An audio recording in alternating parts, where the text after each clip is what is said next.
Olá, sejam todos muito bem-vindos ao programa As Liberais. Eu sou Paula Leal, aqui ao meu lado a jornalista Branca Nunes. Tudo bem, Branca? Tudo bem, Paula.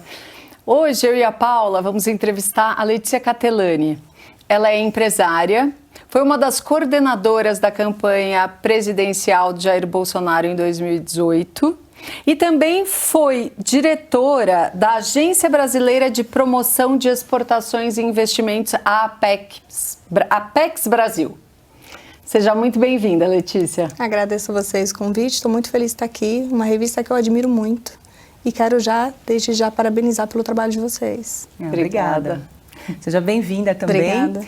E antes de começar o programa, a gente quer dar um recado para você que nos acompanha, você que gosta do conteúdo da Revista Oeste, mas ainda não é assinante. É só apontar o seu celular para esse QR Code que está aparecendo aqui na tela e com a assinatura você vai ter acesso a todo o conteúdo exclusivo da Revista Oeste. Lembrando que a gente não aceita financiamento público, por isso a sua assinatura é muito importante para que a gente continue a produzir um conteúdo de qualidade e a exercer um jornalismo independente.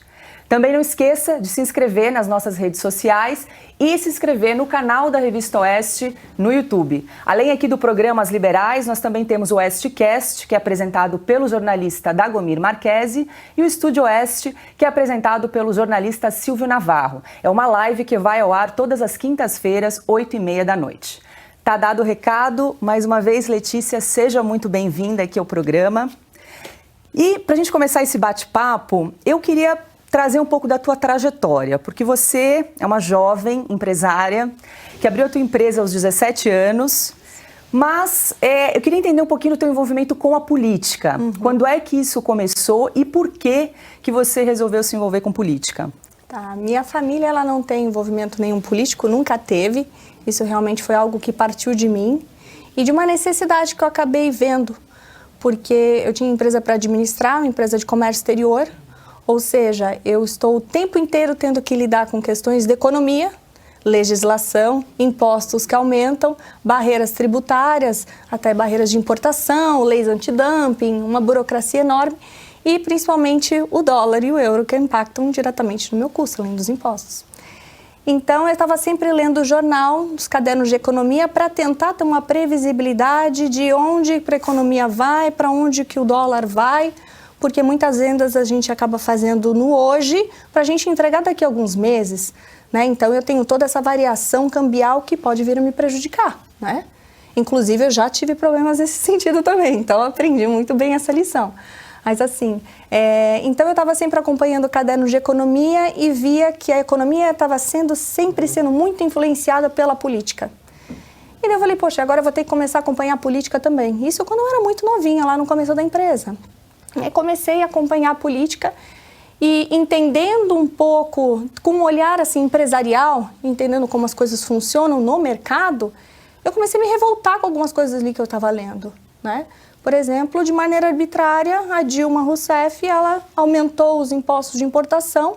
Isso fez, por exemplo, na época, que várias empresas desistissem de vir para cá. Uma delas foi a Chery Motors, que não quis abrir fábrica aqui.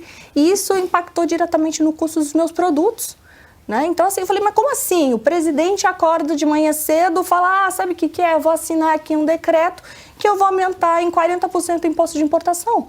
Mas como é que faz? Né? Eu que estou lá, que já passei o orçamento para o meu cliente, vou ter que ligar para ele e falar, não, olha, sabe o que é?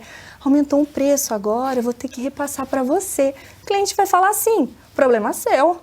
Ou ele vai cancelar o pedido, mas e o pedido que eu já coloquei, por exemplo, com o meu fornecedor lá na Alemanha ou nos Estados Unidos, como é que fica? Então, é uma instabilidade muito grande que a política acaba causando na vida do empresário. Isso Então, era 2013, Letícia? Isso, foi 2012, nessa isso. Das manifestações? Exato. Isso te impactou de alguma forma? Então, foi logo quando começou aquelas revoltas do não é pelos 20 centavos. Sim, e tal. Passagem de ônibus, né? Exatamente. Que o brasileiro entendeu né, ele aprendeu que ele podia ir para a rua protestar. Você foi para a rua? Eu fui para a rua, estava lá. Né? E o pessoal ia até com máscara, aquele do filme V de Vingança, Sim. tinha todo, né? Outros com a camisa da CBF, enfim. E eu comecei a conhecer pessoas aí neste meio um pouco político, de manifestação e tal. E na realidade, assim, esse movimento dos 20 centavos foi no início uma manifestação que veio pela esquerda.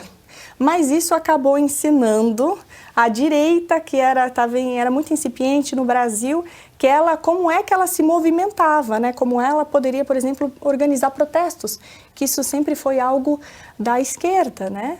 Vinha da cultura deles, né? De ser mais baderneiros, de bagunça e tal, sempre foi um pouco desse ideário revolucionário da esquerda. Né? E a direita começou a aprender, a população viu, opa, posso ir para a rua aqui reclamar e exigir o que eu quero que funciona, né? E daí, diante disso, logo nós tivemos o início das manifestações contra Dilma, pedindo impeachment, né? E daí, eu já bem inteirada, estudando sobre política, conheci o Olavo de Carvalho. Eu digo que ele me tirou da ignorância. Eu comecei cada vez mais a querer buscar sobre esses conhecimentos, a entender como é que funcionava o Banco Central, como funcionava o Congresso, o Senado, tudo. E cada vez só fui mais absorvendo. E eu me identifiquei logo de início muito com os valores conservadores.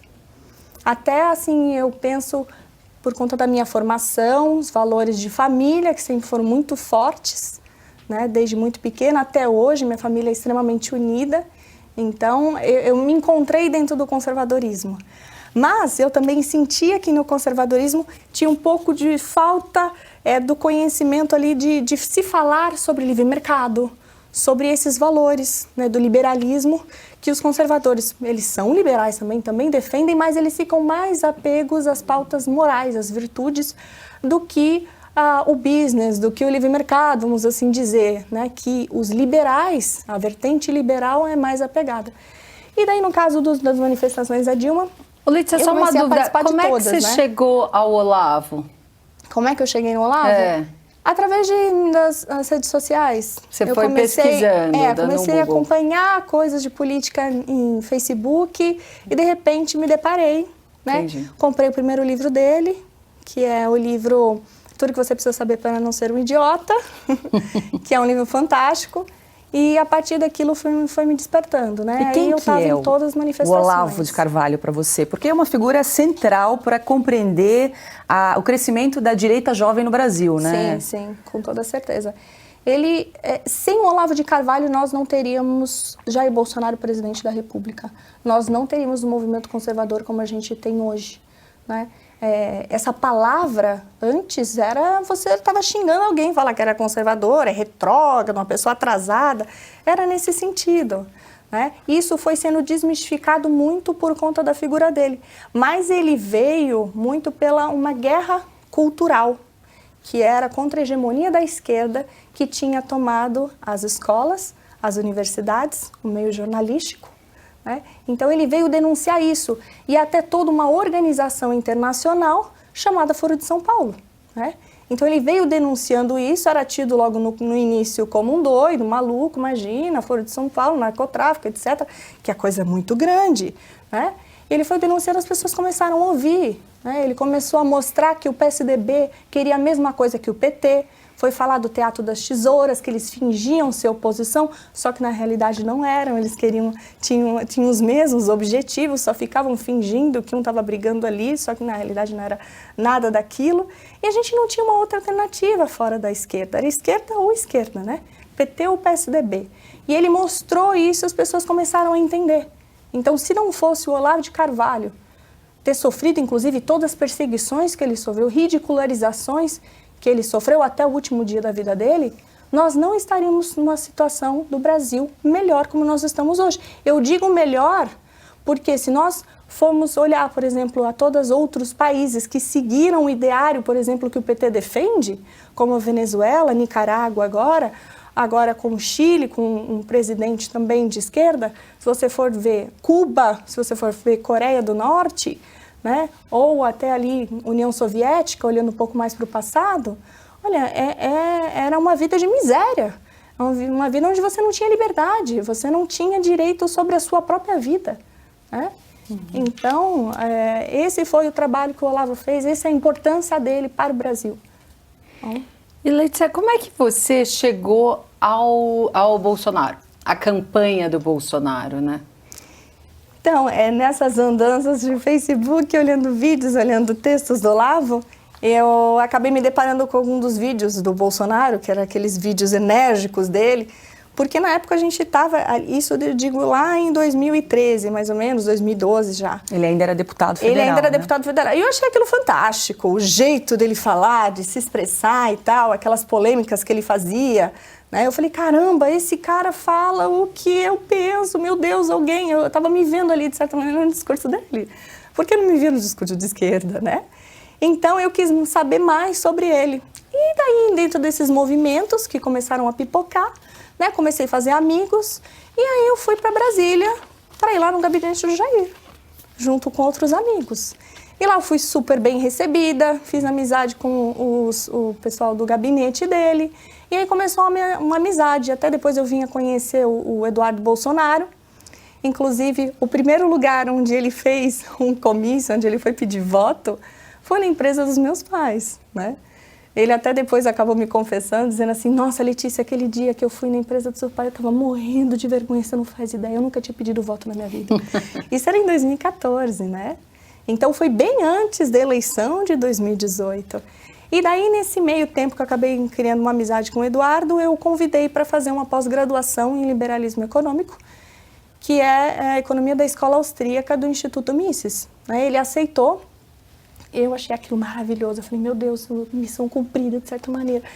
Porque eu via que faltava um pouco dessa parte econômica para o Jair. E eu já lá atrás, visando ele como presidente, eu falei, ele precisa adotar um discurso liberal. Não é só o discurso liberal, ele precisa colocar essas medidas liberalizantes na economia para o Brasil avançar. A gente precisa, de certa maneira, sair dessa paralisação estatal, tirar um pouco dessas amarras, né? A gente estava com a roda presa, né? Sempre esteve, ainda está, tem muito ainda o que melhorar. A gente melhorou, mas ainda tem mais o que melhorar. E assim, eu vislumbrando isso, que a gente precisava, de certa maneira, unir o movimento liberal com o conservador, né? Eu fiz esse convite, ele aceitou, porque a ideia era ele acabar levando também para o pai dele, falar na orelha dele, do pai dele, sobre liberalismo econômico, né?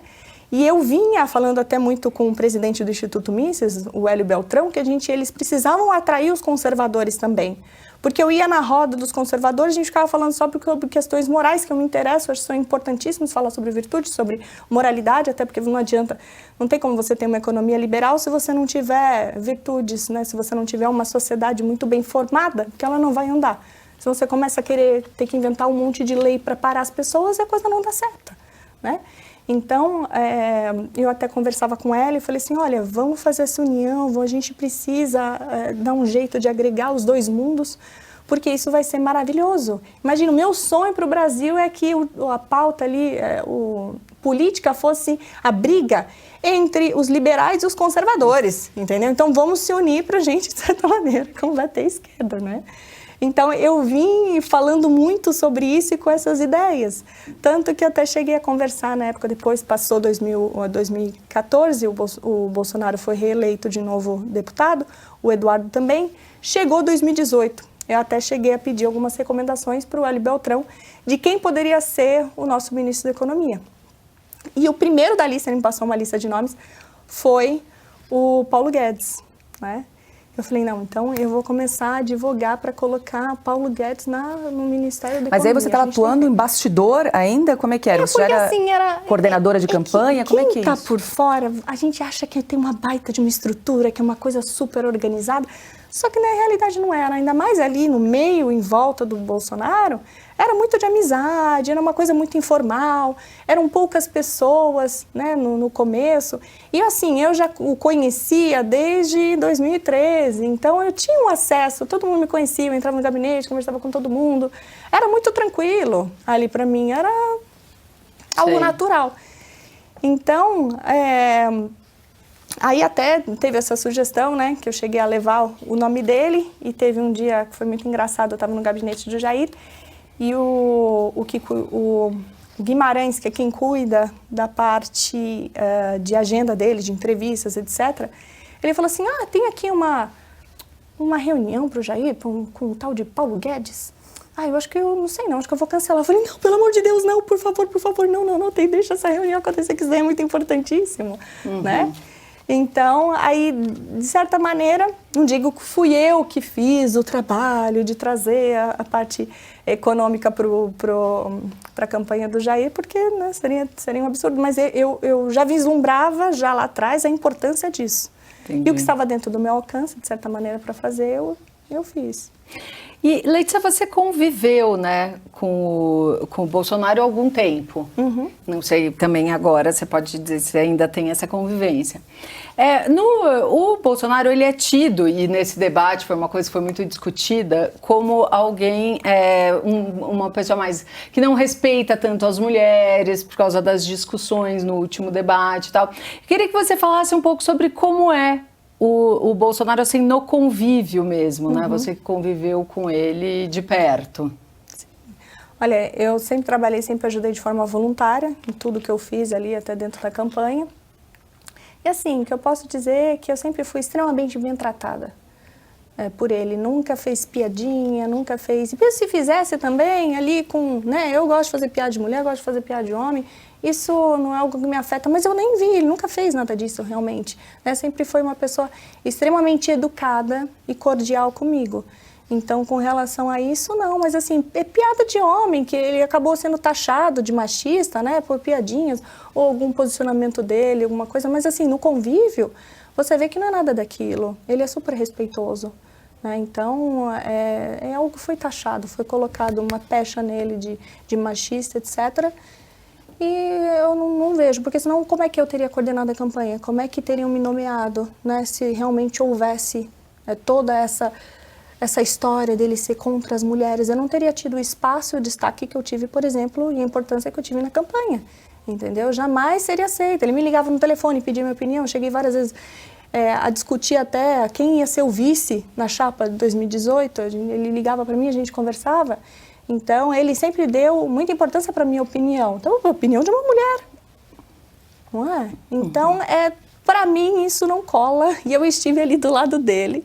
Então, eu falo com conhecimento de causa. Pois é, porque o próprio ambiente político é um ambiente muito masculino, né, Letícia? Não só do Bolsonaro, mas assim, no entorno. Você sentiu alguma dificuldade, alguma diferença, distinção pelo fato de ser mulher? As mulheres, elas não se interessam tanto por política. Essa é uma questão. Não é que elas não conseguem ter espaço, elas não gostam tanto quanto os homens, né?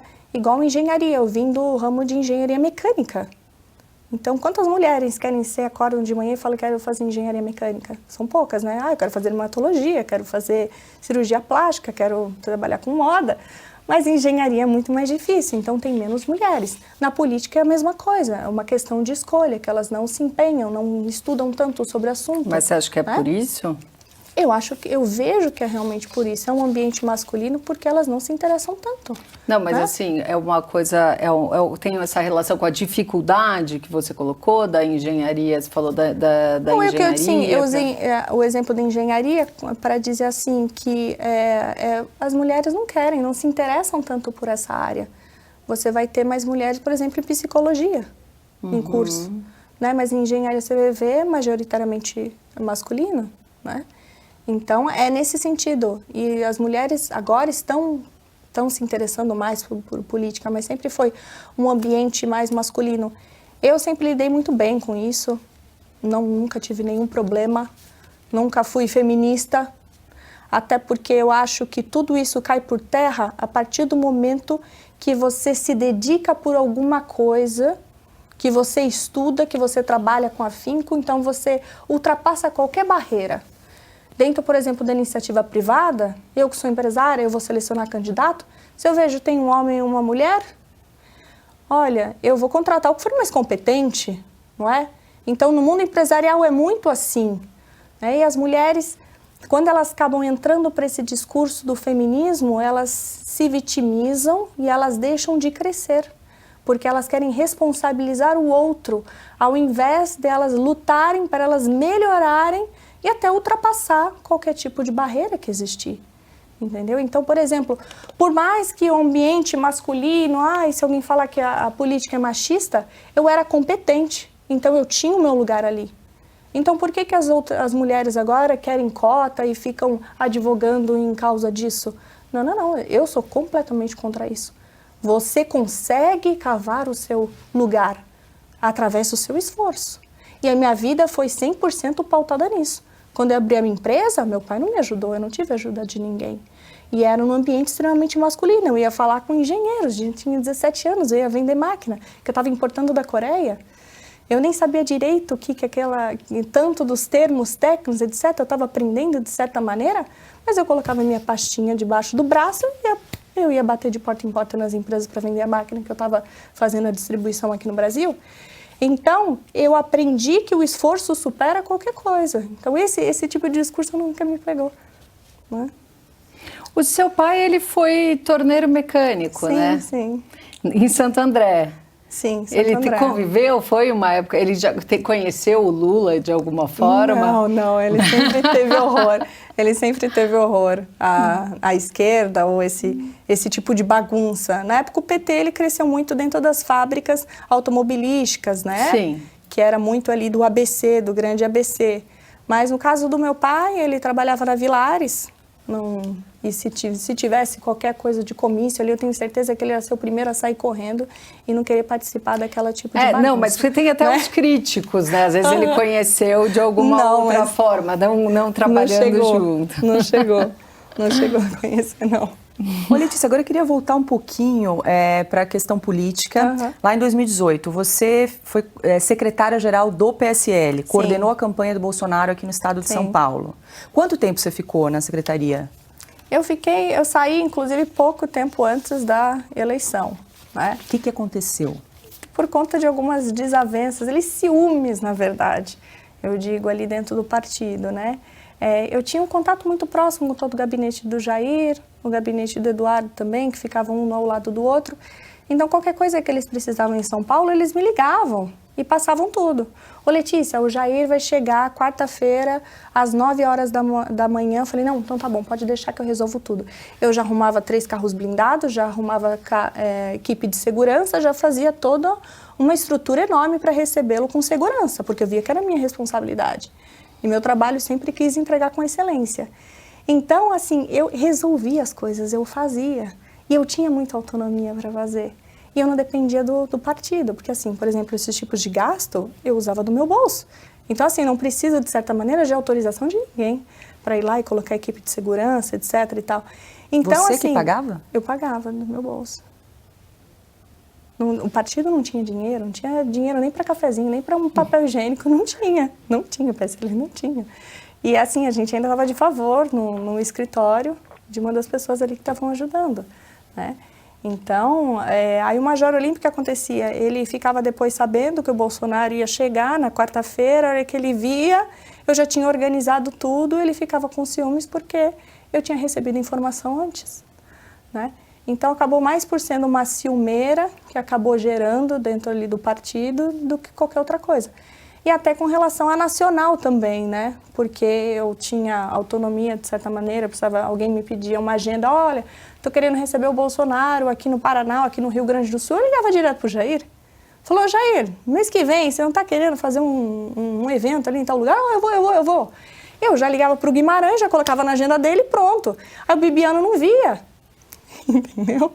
Gustavo Bibiano. O Gustavo Bibiano, que era o presidente do PSL nacional. Então, de certa maneira, eles viam que eu acabava passando por cima deles, mas não era querendo prejudicar nada, passar por cima, não era querendo quebrar a hierarquia, não era nada disso. É porque, para mim, era uma relação de amizade ali, que tudo se resolvia de forma muito rápida, sem ter que passar por burocracias, vamos assim dizer, né? Eu conhecia muito mais tempo do que conhecia o Bibiano e tal, e o Jair permitia esse tipo de organização dentro do partido. Então eles acabaram ficando com ciúmes, porque eu já os conhecia há muito mais tempo do que eles, né? Eu tinha conexões, contatos com os movimentos conservadores, com as pessoas da direita, e eles não tinham, então todo mundo vinha recorrer a mim quando precisava de alguma coisa, e eles acabavam ficando um pouco de lado, né? Então, aí começaram a acontecer os atritos, de certa maneira, reclamações, mas eram reclamações de insubordinação. entendeu? É isso que eles falavam de mim. Mas eu estava resolvendo, eu estava entregando, eu estava fazendo. Né? Isso tem a ver também com a tua saída da Apex Brasil? Então, não, a da Apex foi bem depois, né? É assim que aconteceu daí no partido. Mas só teve um finalizar, atrito assim, que começou. Aí eles me tiraram de secretaria-geral. Quem entrou foi o secretário adjunto que eu tinha nomeado. E assim, eram só 3 pessoas da equipe do PSL. Então, por mais que eu não estava com a caneta na mão, eu estava lá ainda coordenando o dia a dia todo do partido. Porque eu me importava com a campanha e queria que aquilo desse certo, porque o Brasil dependia, na minha visão, daquele trabalho, né? E não tinha outra pessoa para fazer. Era tudo extremamente desorganizado, né?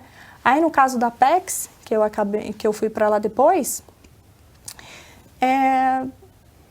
foi bem mais complicado, porque, assim, é uma agência que ela foi criada no primeiro mandato do Lula, assim como várias outras agências foram criadas. O que é a Apex? Né? Explica um pouquinho, porque não é todo mundo que sabe, né? É uma agência que ela faz fomento à exportação. É para levar, trocando em termos mais simples, internacionalizar empresas brasileiras, levá-las para vender o produto lá fora, né? Para fazer esse fomento e também a atração de investimento para o Brasil.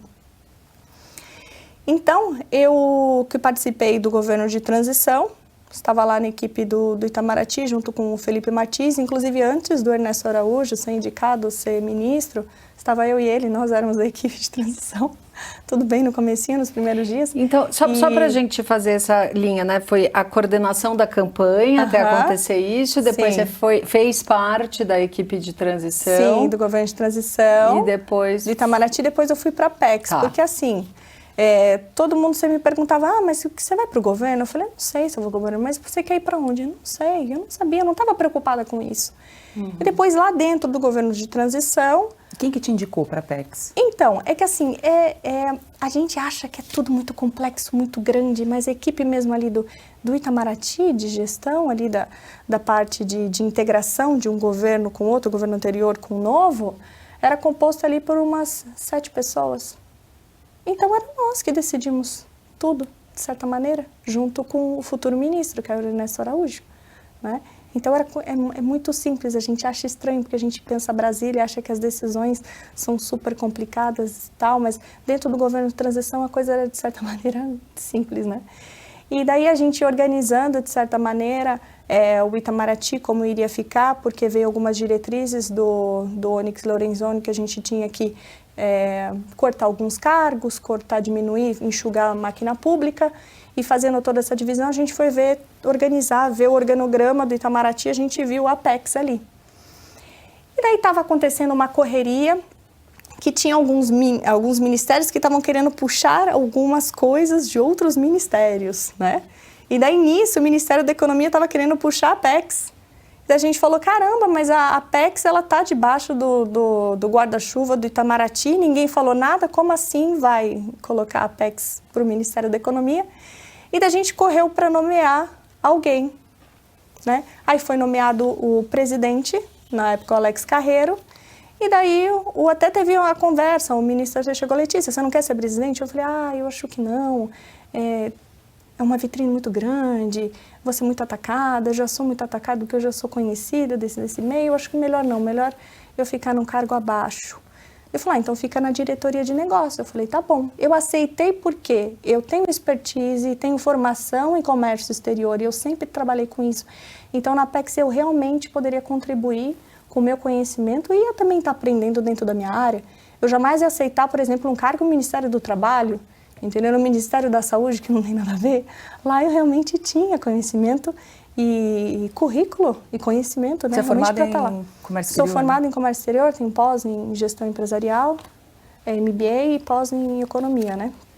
Então, aí eu comecei ali dentro da Apex, querer organizar a casa. Eu sabia que ali, muito provavelmente, ia ter muito esquema de corrupção, né? Até porque, se você for ver a história da Apex, ela foi criada logo no início, no primeiro mês do mandato do presidente Lula. Então, como assim? Ele já saiu criando um monte de agência, parece que ele já veio com um plano que alguém deu para ele. Uma coisa meio estranha, né? Porque como é que você, de repente, já tem tanto problema no início do governo, você vai pensar em criar agência também? Né? O que é? Para colocar os apaniguados? Não sei. né? Uma história meio estranha. E daí, a diferença de agência para um ministério é que ele tem muito mais flexibilidade na questão de verbas. Você não, em algumas situações, você não precisa de licitação. É muito mais simples, né? Você fazer alguns ajustes, algumas coisas. Então, já estavam me falando, olha, toma cuidado com a Apex. Eu já tinha lido, por exemplo, na imprensa, que o sobrinho do Lula, ele tinha alguns esquemas, né? A Veja denunciou de corrupção ali com o escritório da Apex em Cuba. Então, eu já estava falando assim, eu estou entrando no território inimigo, lá vai ser complicado para mim, né? E logo uma das primeiras medidas que eu fiz foi fechar os escritórios de Cuba e de Angola também, porque inclusive eles eram deficitários, no sentido que depois que os escritórios foram instalados, a balança comercial com esses países diminuiu, piorou. Então, como é que eu justifico o gasto de dois escritórios internacionais, que o gasto era altíssimo, nesses países onde a nossa balança comercial piorou, além de tudo, e que tem várias evidências, várias coisas na mídia dizendo que teve esquemas de corrupção ali, né? Então, vamos dizer, eu cheguei, de certa maneira, com o pé na porta, querendo fazer o que o Bolsonaro disse que ia fazer na campanha, né? A Apex tinha agências em quantos países? Ai, agora de cabeça eu não lembro, mas eu acredito que foram por volta de uns 15 escritórios internacionais. Né? Uhum. E você chegou no estilo iniciativa privada. Exatamente, com a cabeça de iniciativa privada, imagina. Não deu muito certo, né? Até, por exemplo, eu vi ali que tinha várias nomeações do departamento de marketing que o TCU, há 10 anos, tinha dito que as nomeações ali dentro eram irregulares. Então, eu tinha 80 pessoas que o TCU, há 10 anos, já tinha dito que era para mandar embora. Né? Eu vendo tudo aquilo marketing, né? Nossa, marketing geralmente, né, dizem que é lá que é a caixa preta, que é um negócio onde geralmente está escondido as coisas. Eu vejo 80 nomeações irregulares. O que eu fiz? Vou mandar todo mundo embora. Mandei todo mundo embora. Até porque eu contratando profissionais de carreira, chamando concursos, eu ia colocar profissionais que iam custar menos da metade para a agência. Porque eram indicações políticas, esses cargos? Deram um jeito de fazer uma nomeação ali, colocando dentro daquela repartição ali dentro da Apex. E, na verdade, eu tinha que chamar concurso. O correto seria isso. Mas estavam nomeados ali de forma irregular. O TCU tinha dito que era para regularizar a situação. Regularizar o que? Mandando as pessoas embora, né? E daí você vai ver o passado pregresso das pessoas, vai dar uma olhada e você fala, nossa, você começa a entender o que era aquilo ali, né? E eu mandei todo mundo embora. Eu falei, o TCU recomendou, eu vou fazer. Mandei embora. 80 pessoas. 80 pessoas. Então, eu comecei a investigar tudo que estava errado dentro da agência, né? Inclusive, começaram a chegar contratos para mim, para assinatura, que eram da gestão passada, né? Que eram licitações que tinham sido feitas na gestão passada, mas tinham passado vários meses e estava sem assinatura do último diretor. Eu olhava para aquilo e falava, mas pera, por que o último diretor não assinou e veio mandar para mim? Deixa eu tomar cuidado com isso. E daí eu ia olhar com pente fino, eu fiz uma equipe com advogados, inclusive eu estava trazendo até delegado que trabalhava na Lava Jato para estar dentro do meu gabinete. O pessoal começou a ficar desesperado comigo. Falou, Letícia, vai pegar tudo que está de errado aqui. E era o que eu queria botar ordem ali, né? Era a campanha do Bolsonaro, é o que ele falava, que ia acabar com a corrupção, que ia colocar bandido na cadeia. Então eu falei, eu vou fazer minha parte, é só isso que eu vou fazer. Cabeça de iniciativa privada também, né? Colocar a casa em ordem e fazer aquilo, de certa maneira, até ser sustentável. Eu queria começar alguns planos para a Apex não viver só de dinheiro público. Também começar a receber dinheiro da iniciativa privada a partir da venda dos seus serviços. Então... Deu certo? Logo alguns meses depois, Quanto tempo durou a tua permanência lá? 5 meses.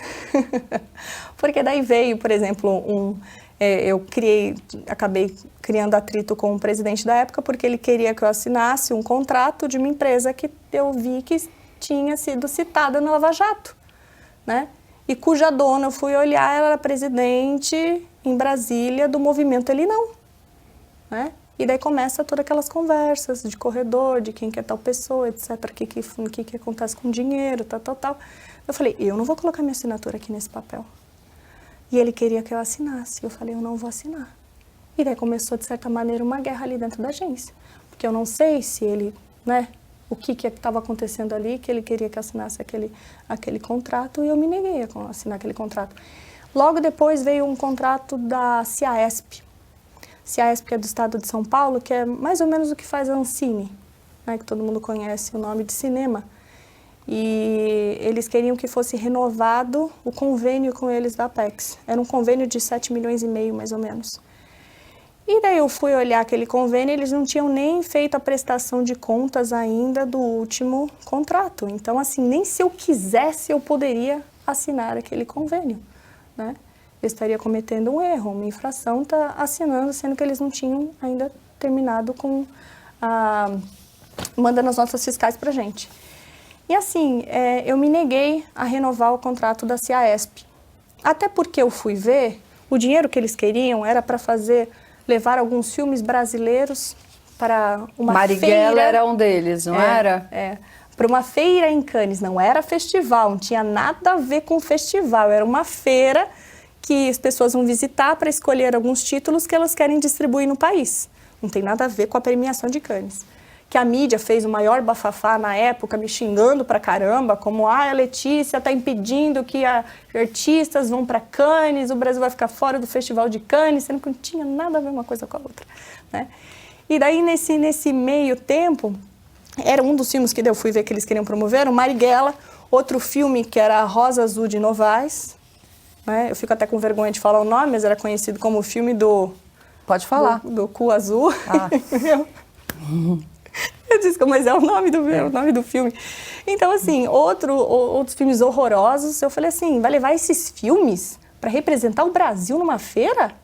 Eu falei, não, e ainda por cima eles estão com problema na prestação de conta, não vou renovar esse contrato aqui. E daí o Frota começou com maior briga lá no governo, querendo que eu renovasse, e foi atrás do General Santos Cruz. O General Santos Cruz mandou um e-mail para mim, falando assim, Letícia, assine o contrato de renovação com a Ciaesp impreterivelmente até meio-dia. Sendo que assim, o General Santos Cruz não tinha nada a ver com a Apex e a Apex estava debaixo do Itamaraty. Se alguém pudesse me dar alguma ordem, seria o Ernesto Araújo. Jamais o ministro, inclusive ele poderia estar incorrendo até em crime fazendo isso, né? Não poderia jamais. Ele começou a mandar e-mail, começou a mandar mensagem, eu liguei para o Bolsonaro, expliquei a situação. O Bolsonaro falou assim, não assina, Letícia. Eu falei, não vou assinar, e sentei em cima e deixei o contrato vencer. Aí nisso começou a maior briga, né? E o Santos Cruz, muito irritado, porque eu não obedeci a ordem dele, começou a pedir minha cabeça ali dentro do governo. Então, de certa maneira, juntando tudo isso que eu estava fazendo, não querendo assinar alguns contratos estranhos, que eram de gestões passadas, não tinha nada a ver com o governo Bolsonaro. E daí também, demissões de funcionários, regularização da casa. Eu comecei a fazer algumas investigações, comecei a olhar, ver algumas coisas ali meio estranhas. Então, a pressão começou muito grande para me tirar dali, né? Que a maioria das pessoas fazem quando elas assumem cargo público é fechar os olhos. Gestão passada, deixa quieto.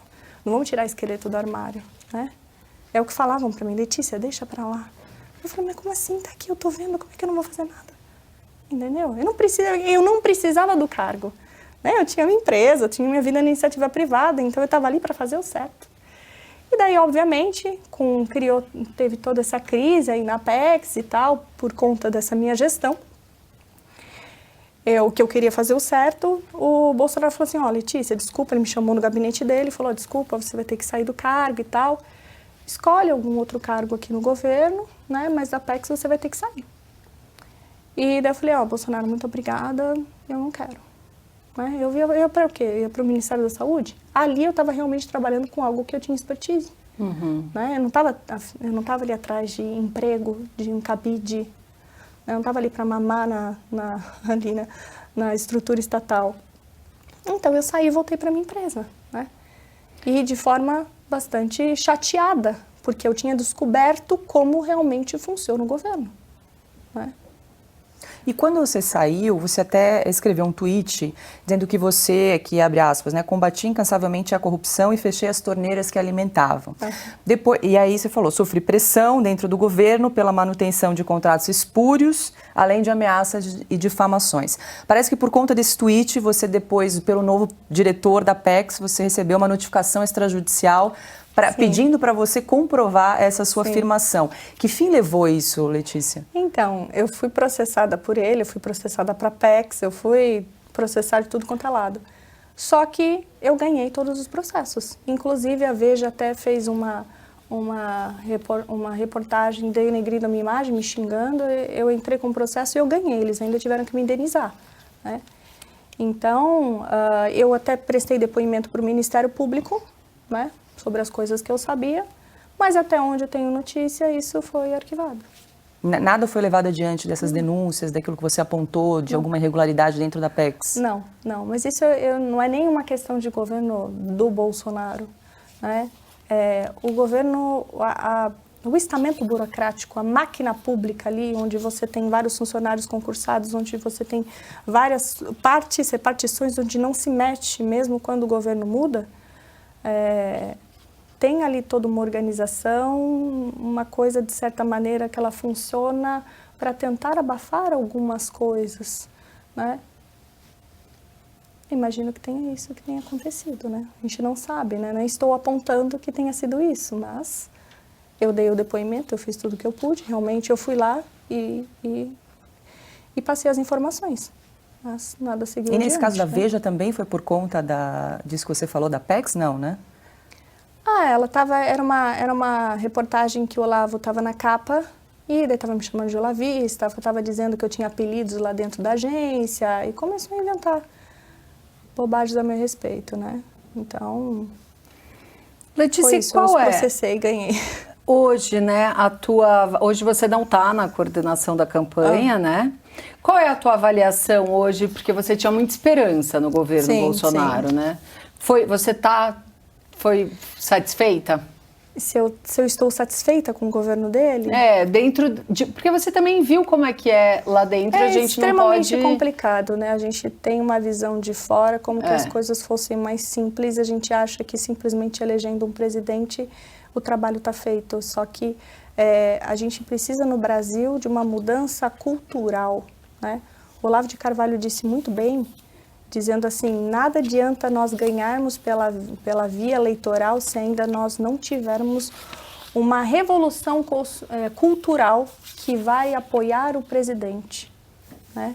Então, assim, a esquerda, por exemplo, ela chegou ao poder depois de mais de um trabalho assim de 50 anos, né? A gente teve realmente uma revolução cultural, né? Não é que ela não chegou ao poder, ela até chegou, elegeu vários presidentes de esquerda, mas assim, o trabalho que ela fez foi se infiltrando nas escolas, nas universidades, no meio jornalístico, e hoje, de certa maneira, as pessoas têm mais um pensamento um pouco de esquerda do que, por exemplo, um pensamento liberal, né? Em questões que ela sempre pensa quando tem um problema, a primeira coisa que ela pensa, tem que pedir uma lei, né? Isso é totalmente anti-liberal, né? Esse tipo de pensamento. Então, o Olavo de Carvalho falou que nada iria adiantar, né? Então, todo o movimento liberal, como também o conservadorismo, ele precisa fazer uma transformação no Brasil para que aí sim a gente tenha o governo que a gente gostaria. Porque hoje todo mundo pede mais assistencialismo, a gente fica pedindo mais Estado, né? Isso é exatamente o que a esquerda propõe, né? Então, fica muito difícil, não é só elegendo um presidente que a gente vai conseguir mudar, o caminho é muito longo, né? Tanto é que, por exemplo, a gente vê toda a instabilidade de poderes que a gente tem hoje, né? A gente está falando entre o poder legislativo, o poder judiciário, o poder executivo, toda essa crise que hoje a gente está vendo, de certa maneira, não era para estar acontecendo assim, né? Mas o Bolsonaro veio com uma ideia de querendo mudar, mais ou menos como eu, querendo lá na Apex, de agora vou botar ordem no negócio. Aqui não dá, né? É muito mais complicado, a gente precisa fazer uma transformação na sociedade do mesmo jeito que a esquerda fez, que ela se infiltrou. E como é que você vê a organização da direita hoje no Brasil? Ela está crescendo muito, mas ainda é incipiente, né? Estamos muito fortes, por exemplo, em think tanks, né? mas a gente ainda precisa da massa propagadora de ideias, porque assim, para você transmitir uma mensagem, uma ideologia, por exemplo, a gente tem os teóricos, por exemplo, que a gente pode colocar como de esquerda, os liberais, a gente tem Marx, a gente tem o Engels, depois a gente tem o Mises, a gente tem Hayek, a gente tem vários esses pensadores, os teóricos. Depois nós temos o quê? Os especialistas, que são os doutores, são os pesquisadores, que eles vão pegar essas ideias dos teóricos, vão de certa maneira digerir, colocar para uma linguagem mais atual, para uma situação atual, e eles vão propagar isso e levar. Depois a gente tem os influenciadores, os que vão levar essa mensagem adiante, que daí nós temos os professores nas universidades, os jornalistas, e daí a gente tem as celebridades, a gente tem os youtubers, aí tem toda uma massa propagadora de ideias que vai levar para a população. E depois, tão somente, nós temos os políticos. E a esquerda, ela sempre foi muito forte nessa propagação de ideias, né?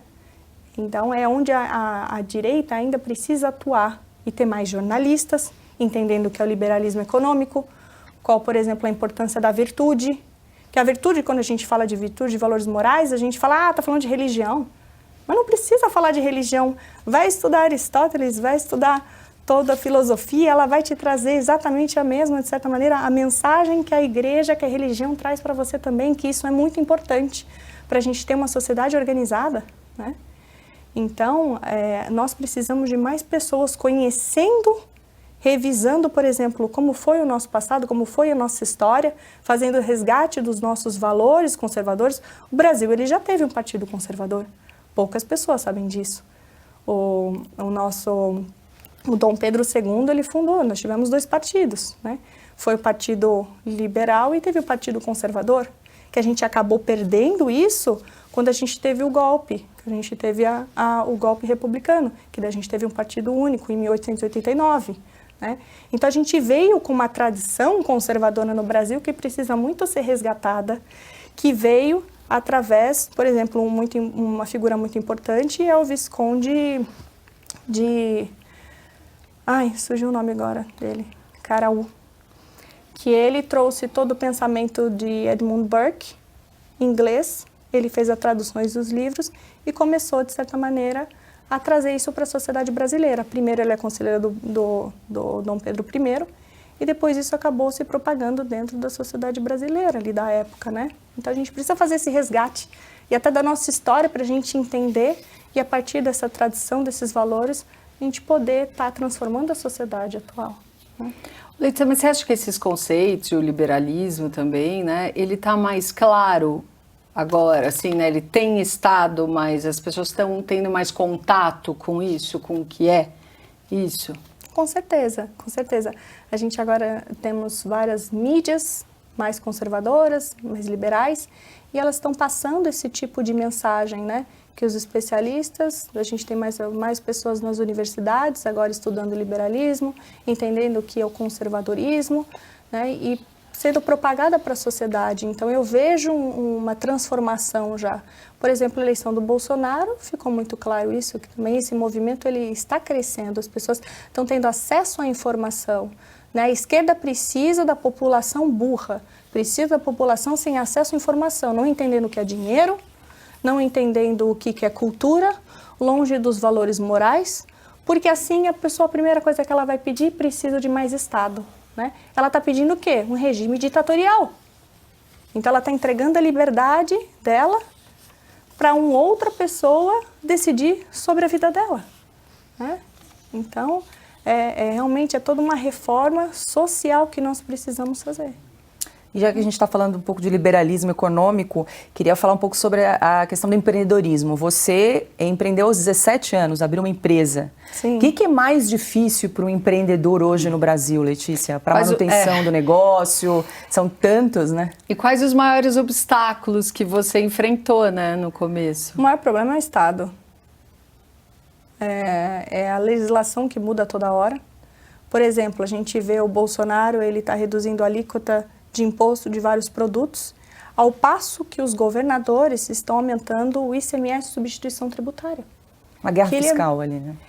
Então, assim, mas não tem nem nada a ver com o dinheiro. Ele está reduzindo o imposto federal em alguns produtos e daí eles vão lá e estão aumentando a alíquota de impostos estaduais. Parece que, assim, eles fazem uma força interna para que o Brasil não dê certo. Entendeu? Então, assim, eu acordo de manhã cedo, vejo que aumentou a substituição tributária para um estado.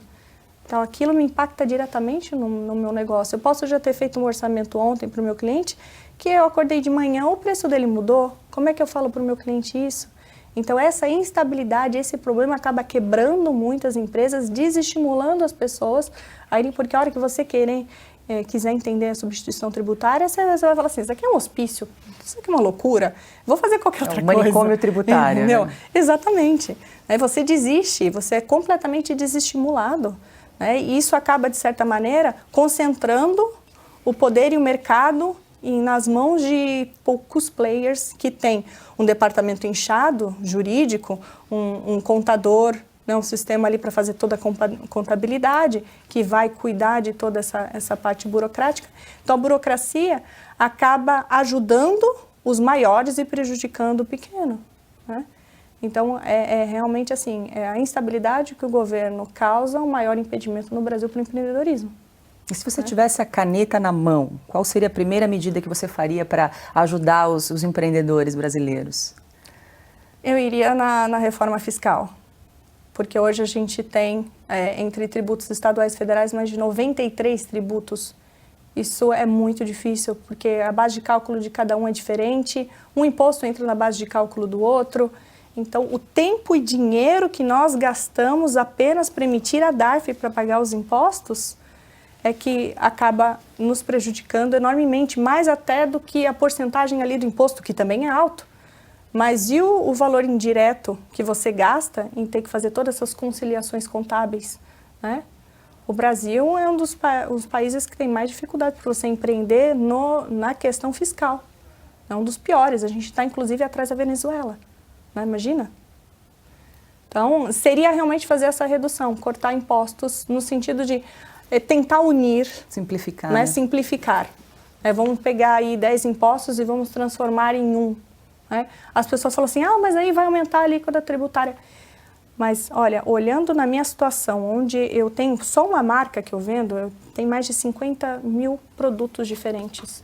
Então, é uma completa insanidade para mim, porque depende se isso é para consumo, se é industrialização, se é revenda, para qual estado que vai, o que meu cliente vai fazer com aquele produto, se ele é do ramo de cimento ou se ele é da indústria moveleira, ainda muda, talvez tem substituição tributária, talvez não tem, talvez é de FAO, talvez é fundo de amparo à pobreza, eu tenho que emitir a DARF antes de eu mandar a mercadoria para o cliente.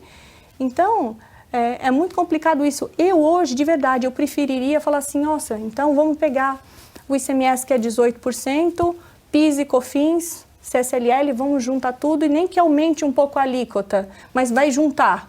Você topa? Topa, pelo amor de Deus, por favor. Entendeu? Só porque assim, é tão desgastante, tempo, né? tão desgastante do tempo, que é melhor acabar, de certa maneira, até aumentando. Não que eu quero aumento de imposto, pelo amor de Deus, né? Mas só essa simplificação vai acabar compensando até essas questões tributárias. As pessoas às vezes acabam não vendo o quanto que elas gastam de tempo e de hora, homem, ali, fazendo as suas conciliações. Né? Letícia, e se num próximo governo, se houver, do Bolsonaro, ele te convidasse para algum cargo, você pensaria a respeito? É muito difícil. Hoje, assim, não tem interesse nenhum. Se eu quisesse, inclusive, eu estava lá, eu fui, me falaram, ele falou assim, escolha outro cargo, permaneça no governo.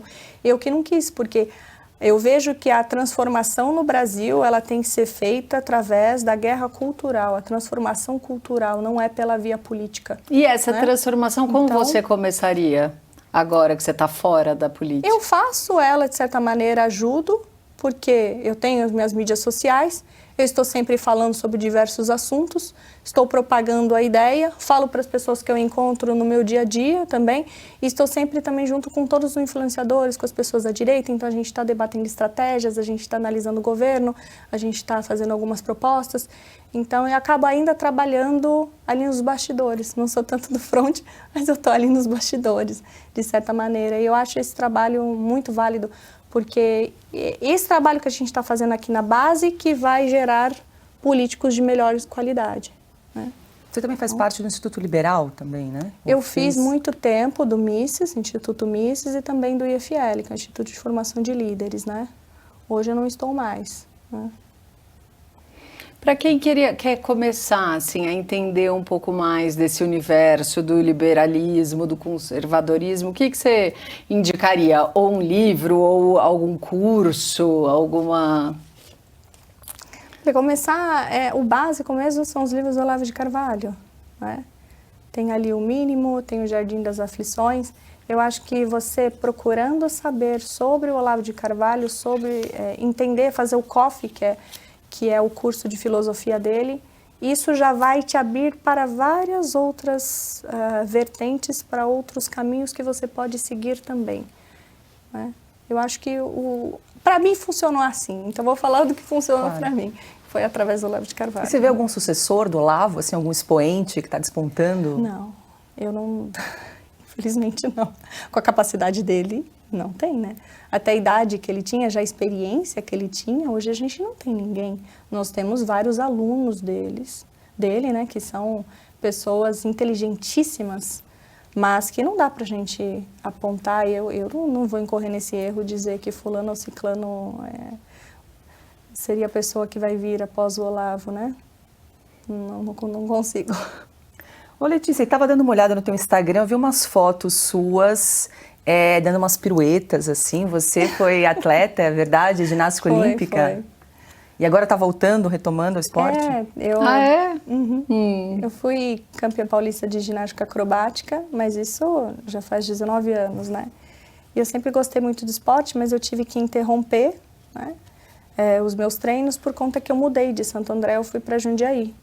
E a partir dessa idade, já com 15 para 16 anos, eu comecei a trabalhar o tempo todo na empresa do meu pai. Eu estudava à noite, eu fazia colegial à noite e eu trabalhava na empresa durante o dia inteiro, inclusive aos sábados. Então, em Jundiaí já não tinha para minha idade ali treino, ia ser durante o dia e eu já tinha começado a trabalhar e eu tive que parar, né? Então, sempre fiquei com aquele amor pelo esporte e não tinha onde fazer, não tinha como fazer. Até que eu descobri em Jundiaí um centro de treinamento e voltei a praticar, então estou super feliz. E agora parece que está praticando, como é que chama? Cheerleading?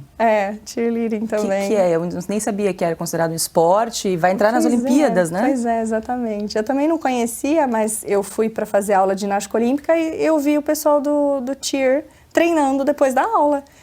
E quando as habilidades que você tem da ginástica olímpica, elas são... podem ser muito bem utilizadas no cheer também, então você tem facilidade para fazer o cheer que é da ginástica olímpica. E eu olhei e falei, não, vou fazer também. Fica aqui mais uma horinha e começo a fazer o treino também de cheer, né? E eu gostei bastante. Nos Estados Unidos, é um dos esportes mais populares que tem, que é aquela... O pessoal até faz brincadeira aqui no Brasil, que é com pompom, né? Cheerleader, que na realidade o esporte mesmo não tem nada a ver. É lógico que tem as representações em colégio, porque tem são as líderes de torcida. Sim, tem os times das universidades, então eles têm abertura de jogos, mas tem competições, inclusive vai entrar agora para as Olimpíadas, e daí não tem nada de pompom, não tem nada disso. É realmente as acrobacias e aquelas pirâmides, né, pirâmides humanas, lançamentos, né? Então... E vai virar um esporte olímpico, vai virar é isso? um esporte olímpico em 2028, né? E você também, além de praticar esse esporte, também pratica tiro, é isso? Sim. Faz tempo? Eu comecei em 2013 também, logo que eu iniciei os meus estudos políticos, porque eu entendi o motivo do PT, né, da esquerda, querer tirar o acesso da população às armas, né? Porque, queira ou não, o poder o maior poder que existe é o poder da violência. É maior do que o poder de dinheiro. Por exemplo, você pode ter uma mala de dinheiro agora, milhões aqui, eu tô com uma arma, eu aponto para você, você me dá inclusive seu dinheiro, né? É a sua vida. Então, o PT, ele tirou o acesso da população civil às armas, contrário inclusive ao resultado do plebiscito, porque todas as revoluções de esquerda que houveram, teve primeiro o desarmamento da população. para a população não poder sofrer resistência, né? Então, entendendo isso, até por uma motivação política, falei, vou virar atiradora. E daí eu comecei a praticar tiro, né? Então e eu peguei gosto, porque é super legal, é esporte. Mas isso é o quê? Semanalmente? Como é que é a rotina de quem pratica tiro? Então, vai do quanto você ama, né? Eu vou uma vez ao mês no clube de tiro, não tenho muito tempo. Aqui em São Paulo? É, tem vários clubes que eu frequento aqui em São Paulo. Isso também é mal compreendido pela população? É devido à propaganda que foi colocado, né? Falou, para que você quer ter arma? Você quer matar? As pessoas têm essa ideia, que horror. Mas na realidade não, quem mata é bandido. Eu quero ter uma arma para proteger a minha vida.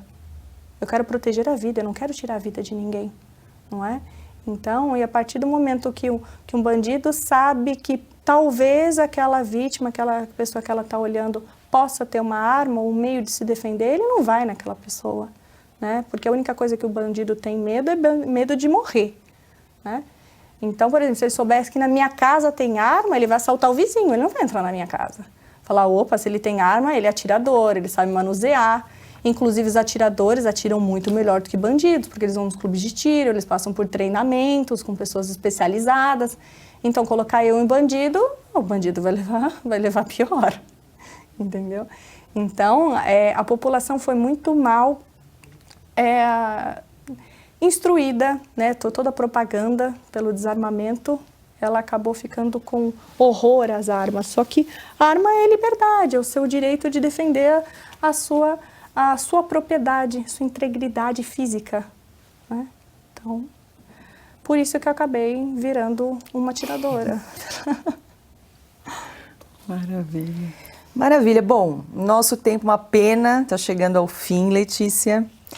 Queria agradecer muito a tua presença aqui no programa. Espero que você tenha gostado da conversa. Adorei, muito obrigada pelo convite. Obrigada. E, de novo, parabéns pelo trabalho de vocês. Importantíssimo aqui. Pois é, você acompanha a Revista Oeste, Letícia? Acompanho, sou assinante. Inclusive, vocês estão assistindo, vale muito a pena o conteúdo deles. Sejam assinantes também, porque nós precisamos de jornalistas competentes como vocês, divulgando os valores, tanto o conservadorismo como o liberalismo, que eu sei que vocês têm essa vertente aqui, né? Para a população descobrir qual que é a verdade, parar de ser enganada pelo governo. Tá certo. Muito obrigada mais uma vez. Obrigada, Letícia. Obrigada. Obrigada, Branca. Obrigada, Paula. E a você que nos acompanha, muito obrigada pela sua companhia.